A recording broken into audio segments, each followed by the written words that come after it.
Hello my YouTube family, कैसे हैं आप। वेलकम करती हूँ एक बार फिर से मेरे channel Siddhi Riddhi and mom में।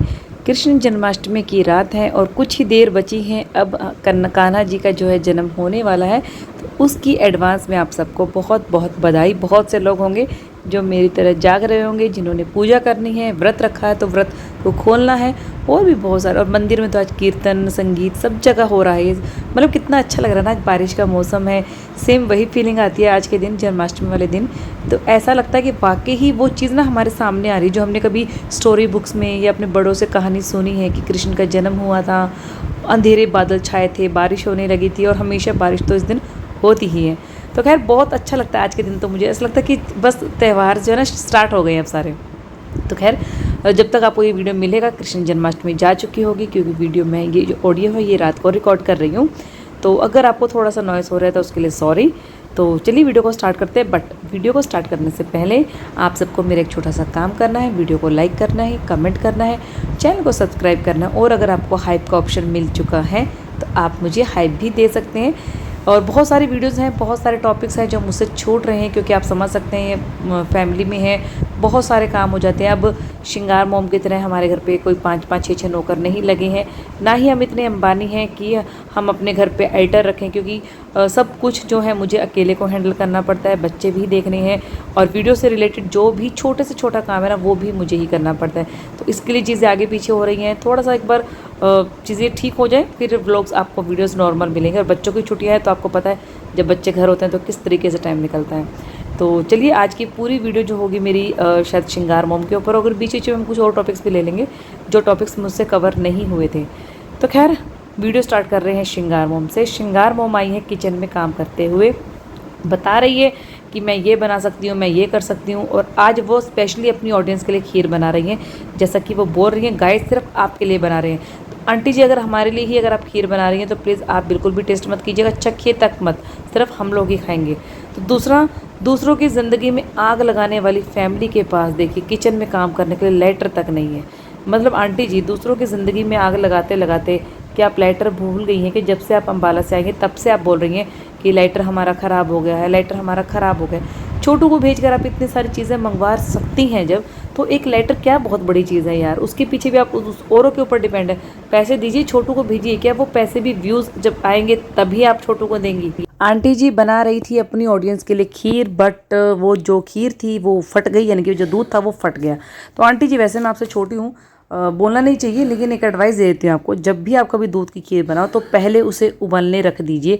जब उसमें 1-2 उबाल आ जाता है तो पता चल जाता है कि दूध फटेगा या नहीं फटेगा, क्योंकि कई बार एक उबाल आने से भी दूध फट जाता है। तो आपको इतनी मेहनत नहीं करनी पड़ती। और आंटी जी को कहीं ना कहीं दुख हो रहा था, जितना ड्राई फ्रूट्स और वो रोस्ट कर रही थी वो अब ख़राब हो जाएगा, क्योंकि उतना टेस्ट नहीं आएगा। बट आंटी जी जब आपको पहले पता चल ही गया था कि दूध जो है फट चुका है, खीर टेस्टी नहीं बनेगी, तो फिर आपको ड्राई फ्रूट को जो है ना रोस्ट करने की ज़रूरत ही नहीं थी। तो आंटी जी को ये सबसे ज़्यादा दुख था कि दूध अब ख़राब हो गया है, अब क्या कर सकते हैं। तो इतनी बड़ी आप हो गई हैं तो आपको एटलीस्ट इतना पता होना चाहिए था, खीर बनने से पहले एक बार दूध को एक उबाल दिलवा दिया जाता है। आंटी जी एक भी मौका नहीं छोड़ती हैं बहुओं के साथ कंपटीशन करने का। तो अब देखिए लप्पी का डोसा वायरल हुआ, लप्पी का हलवा वायरल हुआ। आंटी जी को भी लगता है कि मेरी जो फटे हुए दूध की खीर है ये भी वायरल हो जाएगी, कहीं ना कहीं उनके मन में ये इच्छा है। तो दोस्तों प्लीज़ आंटी जी की इस इच्छा को पूरी करते हैं।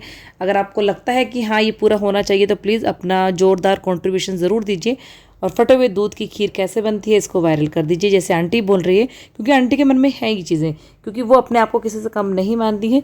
आंटी जी एक रिक्वेस्ट है आपसे कि प्लीज़ आप जो है ना कढ़ाई कुकर पतीले पे थोड़ा सा कड़छा आराम से कीजिए, क्योंकि आप भी बहुत तेज़ मारती हैं उसके ऊपर, और आपके दोनों बहुएं भी।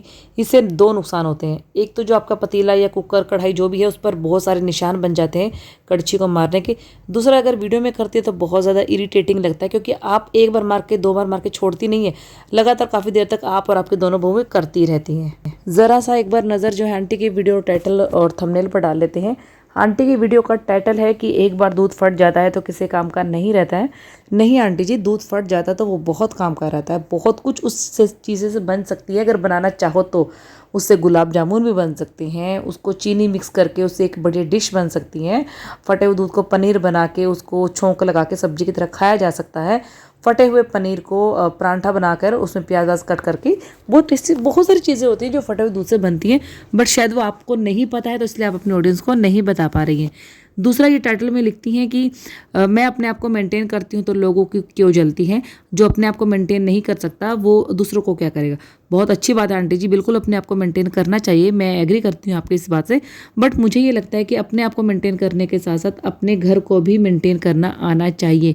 ये नहीं कि आप लाली लिपस्टिक पाउडर की जो आलता वालता सब चूड़ियाँ पूड़ियाँ और सिंदूर वंदूर लगा के बैठ जाओ, काजल बिल्कुल चमक धमके जैसा कि आप मेंटेन करती हैं, उसके बाद आपकी किचन में कॉकरोचेस घूम रहे हों, गंदगी के ढेर लगे हों, बेड के नीचे ईंटें पड़ी हों और चूहे घूम रहे हैं, चूहे जो है पॉटी कर रहे हैं बर्तनों के स्टैंड पर, और गंदगी ही गंदगी दिखाई दे रही है आपके घर में, कपड़े कहीं हैं कहीं, तो थोड़ा सा मुझे लगता है कि एक प्लीज़ कम से कम मेरी रिक्वेस्ट पर आप एक कपड़ों का स्टैंड तो ले ही लीजिए, क्योंकि इधर उधर कपड़े पड़ते हैं, बहुत ज़्यादा गंदा लगता है। आंटी जी आज बहुत ज़्यादा खुश हैं क्योंकि स्कूल जाना है उन्हें आफ्टर बहुत टाइम के बाद, क्योंकि देखिए इंस्टा वाईटी फेसबुक से फुर्सत मिले तो आंटी जी बेचारी कुछ करेगी। देखिए घर में रहकर भी वो घर नहीं, किचन नहीं देख पाती हैं चूहों की वजह से या कॉकरोचेस के कारण, तो स्कूल जाने का तो खैर उनको मौका नहीं मिल रहा था। और बहुत खुशी से आंटी बता रही हैं कि देखिए पहले शायद फिर भी कभी साड़ियों की कमी रहती थी इन लोगों के पास, बट आंटी जी की अब दोनों अलमारियाँ बेड सब भरा हुआ है। खुद आंटी जी बोल रही हैं कि जब से हम इंस्टा पे आ रहे हैं या टीशो का ठेला लगा रहा है हमारा बेटा बहू, हम भी कभी कभी लगा लेते हैं, पिपिनिंग कर लेते हैं, तो भैया हमारे पास अब साड़ी की कोई कमी नहीं है।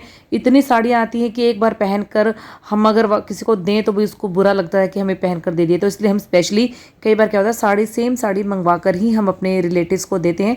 बाकी देखेंगे अगर वो जो हमने एक बार पहनी है, कोलैब की हुई है साड़ी हैं, अगर वो हम अपनी काम वाली को दे देंगे तो वो खुशी से पहन लेगी। चलिए स्कूल चलते हैं। और आंटी जी स्कूल चली गई हैं, नो डाउट कि अच्छी लग रही हैं, मैं ये हमेशा बोलती हूँ जब भी ये रेडी होती हैं मुझे बहुत अच्छी लगती हैं।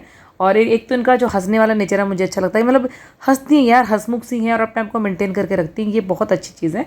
लेकिन मुझे एक चीज़ बड़ी अजीब लगी कि स्कूल का अगर फंक्शन चल रहा है तो कुछ अलग ही हो रहा है इनका हिसाब किताब, कि अब प्रिंसिपल मैम आई हैं, स्कूल का फंक्शन चल रहा है, आधा स्टाफ बातों में बिजी हैं, बच्चे डांस कर रहे हैं, और एक मैम तो खुद जो है इनकी आंटी के पास आती हैं, अपना व्लॉग शूट कर रही हैं। मतलब फंक्शन के बीच में वो फंक्शन पर ध्यान नहीं दे रही हैं वो मैम प्रिंसिपल मैडम के साथ जो है अपना वीडियो शूट कर रही हैं, अपना व्लॉग बना रही है, और मैडम भी हंस के जो है अपनी उस वीडियो में कुछ बोल रही हैं।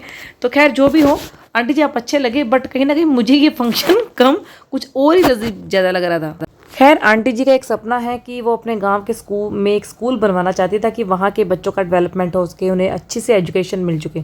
बट आंटी जी मेरा कहना है कि आप ना ही बनवाए तो ज़्यादा बेटर है, क्योंकि देखिए स्कूल संभालने का जो इंटरेस्ट है ना वो आपके दोनों बेटों में नज़र नहीं आ रहा है। और अगर आपकी बेटी इंटरेस्ट रखती है तो भैया वो बेंगलोर से आ नहीं सकती हैं, और अगर आप दो स्कूल कैरी करते हैं तो मतलब आप यहाँ कैसे ध्यान देंगे और वो गाँव में जाके आप कैसे संभालेंगे, क्योंकि आपको जहाँ आपका स्कूल होगा वहाँ पर रहना आपका बहुत ज़्यादा ज़रूरी है। तो मुझे नहीं लगता कि यार आप कब तक मेहनत करेंगे, आप एक ही स्कूल पर ध्यान दीजिए, क्योंकि अगर आप दूसरा भी खड़ा करेंगे उस पर पैसा लगेगा। आप सक्षम हैं, बना सकती हैं, आप बेटे बहू के ऊपर डिपेंड नहीं है, बट आगे कोई संभालने वाला तो होना चाहिए ना उनको। जब कोई संभालने वाला ही नहीं है तो फिर आप क्या करेंगे बना के।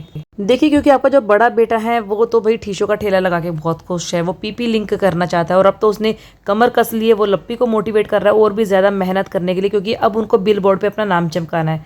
और जो छोटे वाला बेटा है उसका तो खैर अभी तक समझ ही नहीं आया कि वो कुछ करना चाहता भी है या नहीं करना चाहता है। आंटी के घर में उनके ननंद और नंदोई आए थे, तो देखकर बहुत अजीब लगा कि ननंद नंदोई उनके साथ बेटी, साथ में आंटी खुद, और इतने सारे लोगों के लिए सिर्फ एक इतना थोड़ा सा नाश्ता देखकर बहुत हंसी आ रही थी। और बहुत सारे कमेंट्स थे जो इस चीज़ को लेकर आए हुए थे। और सबसे बड़ी बात है आंटी जी ने अपनी ननंद को दी है साड़ी और पैसा, जो वो सबके सामने कैमरा दिखाती है कितना दिया है, बट साड़ी थी कि जो इस बार दिखाई नहीं गई। तो कहीं ना कहीं ये शायद कोलैबोरेशन की साड़ी थी जिसे शायद ऑडियंस पहचान लेती, और इस वजह से आंटी ने वो अपनी वीडियो में नहीं दिखाई। और साथ ही साथ कोलैबोरेशन का एक चूड़ा था जो आंटी के पास आया था, उसका कोलैब करके आंटी ने वो चीज़ जो है अपनी ननंद रानी को चिपका दी। तो हींग लगे ना फिटकरी, रंग भी चोखा आए, अपनी तरफ से कुछ भी नहीं गया। कोलैबोरेशन की साड़ी भी निकाल दी, ननंद नंदोई को खुश भी कर दिया, और आंटी जी का मूड बन गया। तो आंटी जी इस तरीके से जो है ना अपना रिश्ता, हर एक रिश्ते को संभाल कर चलती हैं। और कहीं ना कहीं मुझे एक चीज़ बड़ी अजीब लगी, जब आंटी चूड़ा दे रही थी अपने ननंद को, तो वो जो आंटी के फेस के एक्सप्रेशन थे ना, वो आइज़ अगर किसी ने नोटिस किया तो प्लीज़ मुझे ज़रूर बताना, तो वो बड़ी अजीब लग रही थी कि आ गई है, और हर बार आ जाती है, नज़दीक ही रहती है। तो इस तरीके से मुझे वो आइज़ बड़ी ख़राब लग रही थी। और रिक्वेस्ट है कि एक बार जाकर इनकी वीडियो में जाके देखिएगा ज़रूर। वो जो इनका 15 अगस्त इंडिपेंडेंस डे वाला फंक्शन था, उस वाली वीडियो में लास्ट में क्लिप है। बिस्कुट नमकीन रखने के लिए किसी एक यूज़र ने कमेंट किया है कि आपके यहाँ ऐसी खातिरदारी होती है अंबानियों के यहाँ। तो एक ने लिखा है कि घर के बेटी दामाद आए थे तो उनको कुछ खिला के भेजना था, सिर्फ नाश्ता करवा के वापस भेज दिया। एक यूज़र ने कमेंट किया है कि घर के और गेस्ट के खाने के बर्तन अलग होने चाहिए थे। एक्चुअली हुआ क्या था, आंटी जी ने जो नाश्ता लगाया था वो नाश्ता घर की ही प्लेट्स में लगा दिया था, जबकि जो घर में गेस्ट आते हैं उनके लिए थोड़ा सा डेकोरेटिव या अच्छी जो क्वालिटी होती है उनकी जो प्लेट्स आती हैं उसके लिए बोला गया है कि दोनों के बर्तन अलग अलग होने चाहिए। और एक जो आंटी जी ने किया था, आंटी जी जब नमकीन वगैरह डाल रही थी तो आंटी जी बोल रही थी कि जो मेरा पैकेट था यहाँ पर वो जो है ना, बस शायद उसमें से स्मेल आ रही थी, महक गया था वो, इसीलिए आंटी जी ने एक नया छोटा पैकेट मंगवाया था, क्योंकि वो छोटी ही कटोरी थी जिसमें चाय नाश्ता दिया गया था। तो अब एक यूज़र ने लिखा है कि भाई आप लोग पूरे के पूरे पैकेट को खुला छोड़ देते हैं, कोई क्लिप लगा के नहीं रखते, कोई एयर टाइट कंटेनर में नहीं रखते। तो भाई जब अगर कोई खुला रहेगा कोई नमकीन तो उसमें मॉइस्चर चला जाता है और उसमें स्मेल आनी स्टार्ट हो जाती है। अपने बेटे को समझा रही थी कि बहन बेटी को कैसे निभाया जाता है, कैसे दिया जाता है, और प्राउड फील कर रही थी कि हमारे बेटे अब बेटे को देना सीख गए हैं, वो घर की बेटी हैं।